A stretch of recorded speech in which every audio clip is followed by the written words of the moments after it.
An interesting plant, the Drosera, has adapted to life in this place. This plant has adapted well to the peculiarities of the bog environment. In this bog, the sundew acts as a small predator hunting for insects. This unique feeding mechanism helps the sundew to obtain essential nutrients from insects and other small organisms.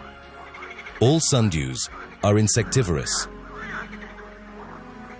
The sticky substance produced by their leaves contains the alkaloid conein, which paralyzes and digests insects. When an insect is caught and stuck on a sundew leaf, the edges of the leaf close together, completely enveloping the insect.